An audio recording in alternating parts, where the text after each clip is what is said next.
Welcome back, everyone, to the first Persistence podcast of the year. I'm Helen Totten, president of Girls Learn International. I'm Michelle Acosta, vice president of GLI. And I'm Emma Nash, the secretary of GLI. Today on the Persistence podcast, we are joined by Linda Oberhaus, CEO of the Shelter for Abused Women and Children in Naples. Welcome to our podcast, and thank you again for your time this afternoon. Thank you for having me. Awesome. Could you please tell us a little bit about yourself and your background? Oh, sure. So I, before coming to Naples, I lived in Tampa for 25 years, and I worked at the Domestic Violence Center for 12 years before coming to Naples to run this center. So I've been here in Naples now for the last 17 years. Nice. Mm-hmm. All right. And then just a question before we start. Is there any specific, why have you become such a strong advocate for domestic violence? And, what keeps you going through this job? Mm-hmm. So, oh, goodness. Well, when I first began working with victims of domestic violence back when I was still an undergraduate at that point, it was right around the time that the O.J. Simpson case was happening. And so I know that you guys are probably aware there has been a recent documentary film that has come out. But that really impacted me. I think it impacted the entire country. I think domestic violence prior to the O.J. Simpson event was really just considered a private family matter. And that really pushed it out into the forefront where law enforcement began taking domestic violence more seriously. And because this was a time when you could be arrested for assaulting a stranger, but you couldn't be arrested for assaulting your partner or your spouse, which seems a little crazy, but that's just the way things were back then. Mm-hmm. Wow. Yeah. So can you run us through what your typical day would look like? Sure. So every day is different when you're running a nonprofit organization. And so 3 days a week, I meet with the senior staff of the organization. So programs is central to everything that we do. So we work with both domestic violence and human trafficking victims, and so we'll get a report from the head of programs. We also have a development team. They're responsible for all of the fundraising and the friend-raising that happens in order for the organization to operate. So we'll get a report from her, and then we have an operations team, and that's everything operational. So that's human resources, finance, trying to think what else is happening under there. Well, basically, it's finance and HR is what it is. And, we have finance and HR, and then we have operations, which is all of the facilities and everything that needs to happen with that. So I work with the staff, I work with the board, and I work with the community. And when I work with the community, I work a fair amount with the media, and I work with other local partners in the community. Interesting. And just so, in case people don't know, what exactly does the Women's Shelter do? So, and actually, our name is the Shelter for Abused Women and Children, and that can trip people up sometimes because we actually do shelter men, because men can be victims of domestic violence, and we have a self-contained apartment inside our emergency shelter. So if men need to come into the shelter, they can, but disproportionately we serve victims who are female, who have had violence perpetrated against them by men. So that's primarily who we see. So in a nutshell, we have a 24-hour crisis hotline, and so it's answered 24 hours a day. We have an English speaker and a Spanish speaker, just in case. And then we also have the language line. So if we have someone calling in Russian or French or any other language, we can just dial the 1-800 language line and be able to do translation services for folks. So we have a 60-bed shelter in Naples, and we have a 60-bed shelter in Immokalee. primarily for women and children, but again, some men that come in. And we have a specialized wing in Immokalee for victims of human trafficking. We also have outreach offices in Naples and in Immokalee. And so the outreach offices are for people who don't necessarily need to sleep at the shelter, either individually as a single person or as a mom with their children.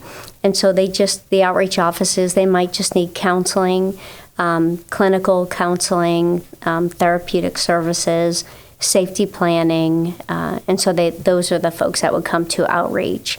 And then we have one whole team that's our prevention team, and they deal with the elementary, the middle, and the high schools, teaching age-appropriate messages around hands are for helping, not hitting, healthy relationships, teens against dating violence, and so really trying to get the message out there to the next generation about how to be in relationships, in nonviolent relationships and friendships, for that matter. That's so important to start young too, I feel.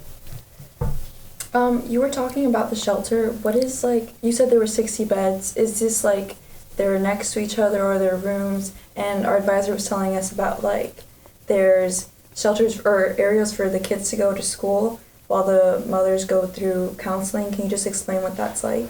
Oh, sure.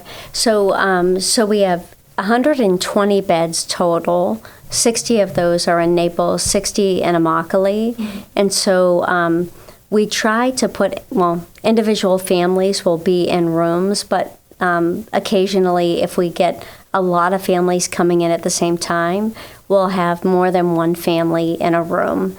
If we can avoid doing that, we do. I try to say that we never turn anyone away, and that's our goal. So that means that even if every room is full, we'll let the person on the other end of the phone know that we don't currently have any rooms available, but we can absolutely accept you and your children. We have inside play areas for kids. We have sofas, living rooms that they can sleep in, a meditation room that they can sleep in. And so there's lots of places that we can sleep the women and children, again, even if all of our bedrooms are full. And then I'm just curious, because you were saying how sometimes it's full, sometimes you don't have as many people. Are there ever any specific times of the year or years that you've had a less amount of people there? Do you ever notice any changes with that, like according to specific things? Well, so one of the trends that I've seen over the years is that moms they don't want to disrupt their children, and so really coming into shelter is a last resort for so many of the women that come in. Typically, if it's safe to stay at home until the children either go on spring break or go on summer vacation, my guess is they try to do that. Also, in past years, I've seen families try to go anywhere other than shelter during the holidays. In recent years, that hasn't been the case as much.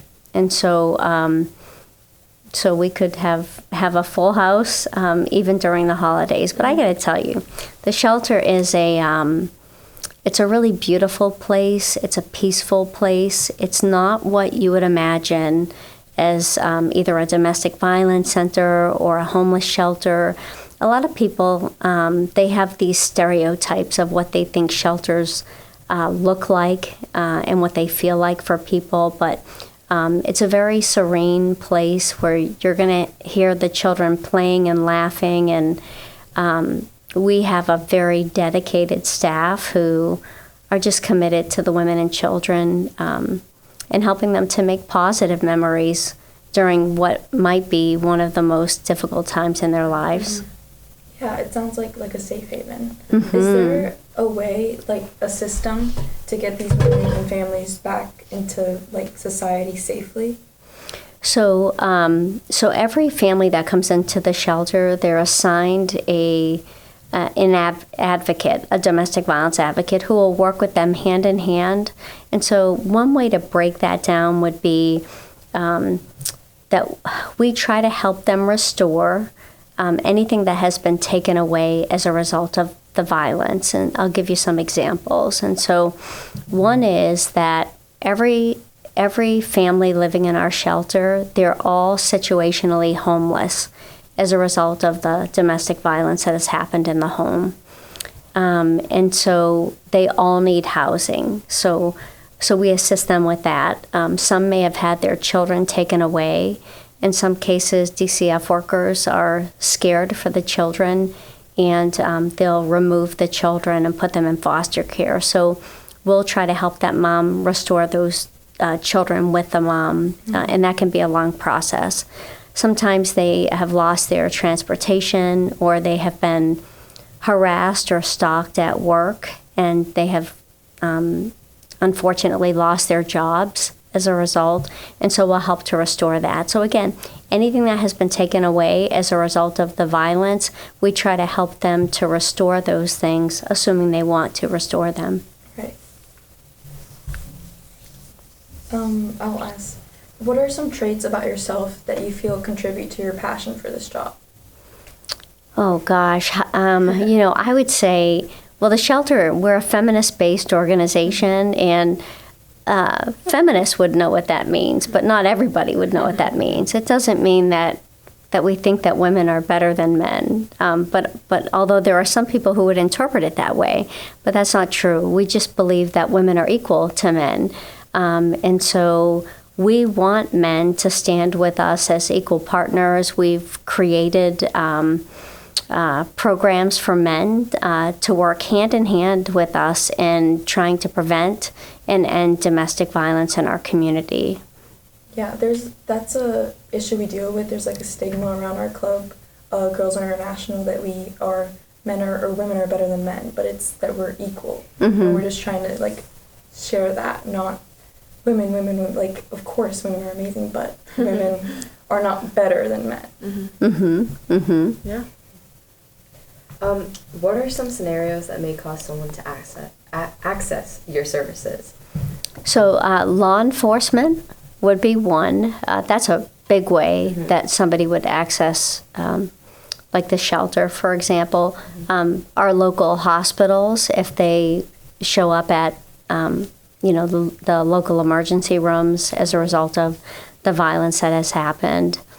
Those are going to be, and actually, people that have come through the shelter and have had that experience, if they have a friend or a family member who they know is in an abusive relationship, it's just by word of mouth. Yeah. Mm-hmm.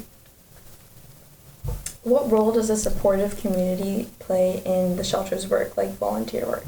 Oh, it's huge. It's huge. I always say it takes a whole community to end domestic violence, and it really does. We rely heavily on our sheriff, who's a member of the board of directors at the shelter. Our previous school superintendent, Kamala Patton, Dr. Patton, she was on the board for, it feels like a decade or more. I'm sure she was.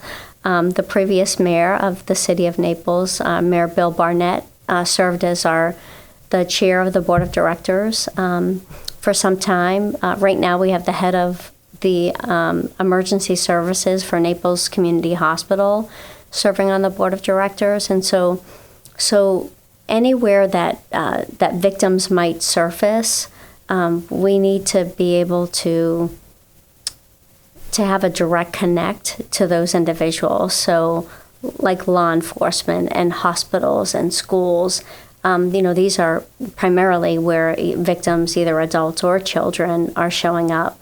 And so it's always good. We're a business, so we have to have attorneys. Like every board has to have an attorney, right? Just not too many. I'm kidding. I kid. And so also our state attorney, Mara Fox, she's on our board of directors as well, and her whole job is to prosecute perpetrators of all kinds of violence. Yeah. Nice. And then as CEO of this nonprofit, how do you mentor or inspire other women to lead in the nonprofit space? So the model that we use, my leadership style is servant leadership. And so really what that means is it would be an inverted triangle. So where many businesses are top down, if you think about a for-profit business where you have the boss at the top, in our organization, because we're a servant leadership organization, the CEO would actually be at the bottom, just holding up the rest of the organization, just team, layer by layer, team by team. And guess who's at the top of the pyramid? It's the people that are answering the crisis hotline. And so, that's our most important resource, the people that are actually doing the work with the women and children. Mm-hmm. And then also, I'm just curious, I know you deal with a lot of the legal parts of it and so many parts of the shelter, but how much one-on-one work do you do? Do you spend time with the women and children and the men in the shelter? So occasionally I will be back in the shelter in and among the women and children. Like they did a pumpkin patch recently for Halloween, and so I went out and I had an opportunity to kind of see all of the kids enjoying the pumpkin patch. But for the most part, I let the staff do their job and I try to not intervene. And so my philosophy is to hire the best and the brightest possible staff I can hire, and then just get out of their way and let them do their job. And so we're an empowerment-based program, and it's one of the things that we try to do with our staff is really empower them to do their job to the best of their ability. Nice, yeah. And if you are comfortable sharing, what is the most impactful story that you've seen throughout your years of contributing to this cause? Okay, goodness. So many. We'll see if I can. It's actually a victim of human trafficking that comes to mind. Or did you prefer a victim of domestic violence? That was whatever you'd like to share. Okay. So before I share the story with you, what I will say is that victims of domestic violence, when they come into the shelter, many of them have, I would say just about all of them, have had an impact on their self-esteem. So they have been verbally abused, if not physically abused, and in many cases, both. But they actually look differently from the time they come in until the time they leave the shelter.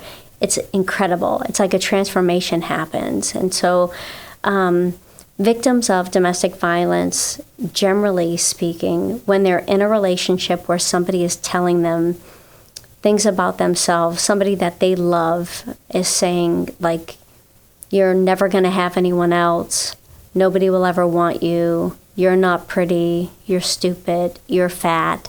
And this is typical of abusers. This is what they do. Even the most capable, even the smartest women, they actually begin believing those stories. And so, or at least what they're hearing. And so they come into the shelter believing that. But the advocates, what we have in common is that we can actually see the truth. And the truth is she's intelligent, capable, smart, beautiful, a good mom, all the things. All the things that her abuser said she wasn't, she actually is those things. So she rediscovers those as she rediscovers those things as she works her way through our program. That's why she looks so different when she leaves. Mm-hmm. And so there is a couple of spokespeople for the shelter. One in particular, she came through our counseling services. This is a victim of domestic violence. And she had 2 children. They were both in counseling at the time. And her mom and dad lived in Naples. She had to flee that domestic violence situation. She was both verbally and physically abused. And her husband at the time, he would marry several times after that and would abuse each of the wives after that. And she she came to the shelter. She got services for herself and she got services for her kids. She never had to live at the shelter. Her parents were able to put her in a hotel under an alias, so protect the parents and protect her at the same time. And the therapist that worked with her said one thing to her that she says changed her life. And that was, if you take a frog and you put it in boiling water, it'll jump right out. But if you take a frog and you put it in water and you slowly turn up the heat, it will stay there until it dies. And that analogy right there, that is domestic violence, right? So a lot of people, they think, well, if I was in that situation, I would just leave, I would just get out. A lot of people, they think that's the truth, but domestic violence doesn't happen overnight, because if any of us dated someone who hit us on the first date or even the second, or said terrible things to us, we would never be with those people. So they tend to hide that part of themselves for a period of time until they feel like it's safe then to begin with this abusive behavior. I mean, that just gave me chills. Like, chills all over. You don't realize that you're in that situation until you're kind of in that situation. I think it's Yeah, it's right up close. And this particular victim, she would tell you that she would have a boundary, and she would say, "This is my boundary," and then he would cross it. And then she would set a new boundary, and he would cross it. And this happened over and over again until it was just so close. The violence was just so close that she did have to get out. And she's lucky that she lived. And sadly, his last wife did not live. He killed her as well as her 15-year-old daughter. When she was notified by her brother-in-law that he had done this horrific act, she was extremely in fear of her life. And so the brother-in-law had to say to her again, well, he actually committed suicide after he murdered his wife and his stepdaughter. And she just said she never thought that he would actually leave this world without taking her with him. Mm-hmm. Yeah, and I'm just curious about that and how you were talking about like her safety and stuff like that throughout the shelter. Our advisor was telling us how there's security there at all times. Mm-hmm. Have you guys ever had to deal with many people trying to get to the shelter and being unsafe? Or has it been relatively okay? Or I'm just curious how that goes. I would say that we're probably one of the safest shelters in the nation. Wow. Yeah. So I would invite the three of you to come take a look if you'd like to come see. We have very high-tech security. So we have cameras inside and out. We have security on site. The advocates can monitor cameras as well as security. We have a wall that's surrounding the entire shelter. Anyone who lives with us, you would never see their cars in the front parking lot. So an abuser could drive around, which I'm sure they do. You can find anything these days on the internet, right?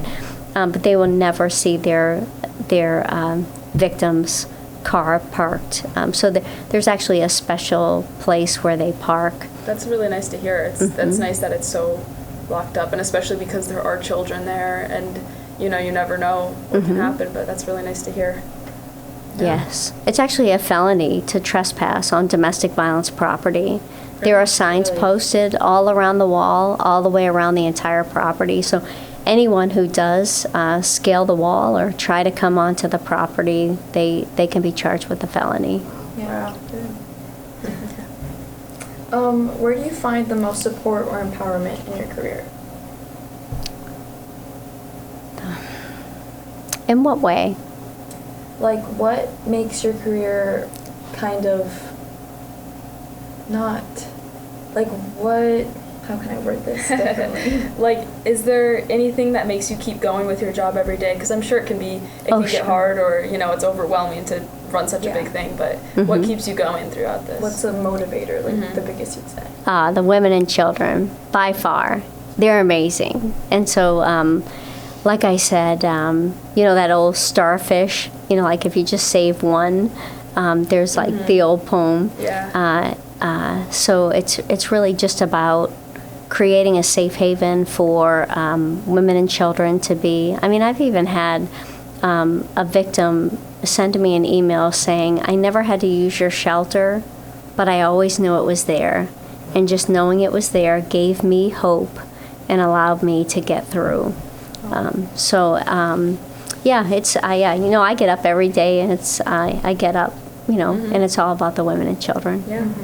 Yeah, and we were going to ask what the most rewarding aspect of your career is, but it sounds like it's just being able to see that and see how much you are making an impact. So that's really nice to hear. Yeah, and I tell you that we have an army at the shelter, an army. And when I say that, they're all mission focused. It's a requirement to work at the shelter. You have to be there for the right reasons. We talk about being happy, healthy, and whole. You can't give what you don't have. These women and children are coming to us in probably one of the most worst situations they've had to face. And so we need to have the healthiest staff available to them at all times. And so that's my goal, is to make sure that we have 100% healthy staff to be able to support the women and children. And last couple questions. All right. How can listeners that not even need to reach out, or like, how can they get involved? The listeners, how can they get involved and with the shelter and even of the broader fight against domestic violence? Sure. So they can visit napleshelter.org. That's our website. There are drop-down boxes. They can click on volunteer or like get more information. Type their name and contact information in there, and a member of our team will contact them to see how they might want to get involved, and we'll pair them up with the best volunteer opportunity for them. Yeah, we did, at our club, we did just a simple penny drive, and it was really easy to get that money to you guys, and just, so it's a lot easier to support the cause than you think. Yeah, and we've done bake sales here and then sent that money over, and it's not that much money, but I figure anything helps, It sure does. Yeah. Yep. And it's just nice to know that we are able to support such a good cause, and that this shelter is close to us, and it's making such a big difference in people's lives. Well, for those who have listened today, if they're interested, they can visit our website, and they can also take a tour of both the Naples shelter and the Immokalee shelter. Nice. And so you can get a feel for, like, what is it? So, like, what does it look like inside? Yeah. So in the event that they know someone who is in need of those services, they can make those photographs or videos or whatever available to that person. And I think that is so important too, to have all these opportunities for all these people. So it's blowing my mind. It's just it's crazy. I didn't realize how in depth it was and exactly how much was put into it. But again, like I said earlier, it's just nice to know that this resource is here for everyone, anyone we know, or we can, just that it's there. It's really great. And what's important? Back in the day, there was some myths around who could come into shelter and who couldn't. You don't need an injunction for protection, but we can help you get that if you want one. You don't need a police report, but we can help you get that if you need one. So really, there's only two things that need to be true in order to come into the shelter. That you are a victim of domestic violence or human trafficking, and that you have no other safe place to stay, and that's it. So you don't need a police report, you don't need an injunction, you don't need proof. We're just going to believe you if you say that you're in danger. Yes. Is there anything else you'd like to share? Well, at some point, if you want to do a little segment on human trafficking, I think that's going to be critically important, especially this day and age. This day and age. Sure. Yeah, that sounds great. All right. We definitely should reach out again and do that. I would love it. Yeah, thank you so much for doing this. All right, thank you for having me. Of course.